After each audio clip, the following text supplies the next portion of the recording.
ವೈಯಕ್ತಿಕವಾಗಿ ಸ್ವಾಮಿ ವಿವೇಕಾನಂದರ ಆಶಯ ಏನಿತ್ತು ಅಂತ ಹೇಳಿದ್ರೆ, ಮೊದಲು ಸ್ತ್ರೀಯರಿಗಾಗಿ ಒಂದು ಮಠ ಕಟ್ಟಬೇಕು ಅಂತ ಅವರು ತಮ್ಮ ಪತ್ರಗಳಲ್ಲಿ ಬರೀತಾರೆ.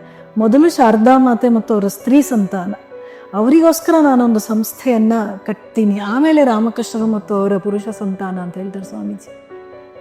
ಸ್ತ್ರೀಯರ ಸಾಧ್ಯತೆಗಳ ಬಗ್ಗೆ, ಸ್ತ್ರೀಯರಲ್ಲಿ ಅಂತರ್ಗತವಾಗಿರುವಂಥ ಸಾಮರ್ಥ್ಯದ ಬಗ್ಗೆ ಸ್ವಾಮಿ ವಿವೇಕಾನಂದರಿಗೆ ಅಪಾರವಾದಂತಹ ಭರವಸೆ ಇತ್ತು.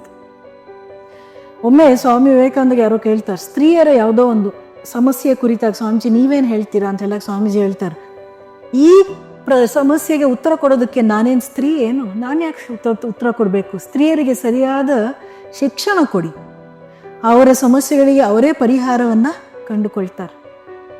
ಇನ್ನೂ ಒಂದು ಕಡೆ ಸ್ವಾಮೀಜಿ ಹೇಳ್ತಾರೆ, ಏನು ಇಲ್ಲಿಯವರೆಗಿನ ನಾಗರಿಕತೆಗಳನ್ನು ಕಟ್ಟಿದವರು ಪುರುಷರಾದರೆ ಮುಂದಿನ ನಾಗರಿಕತೆಗಳನ್ನು ಕಟ್ಟುವವರು ಸ್ತ್ರೀಯರು ಅಂತ ಹೇಳ್ತಾರೆ ಸ್ವಾಮೀಜಿ. ಹೌದಲ್ವಾ? ಇಂಥ ಮಾತುಗಳನ್ನೆಲ್ಲ ಸ್ವಾಮೀಜಿ ಹಲವಾರು ಹೇಳಿದ್ದಾರೆ.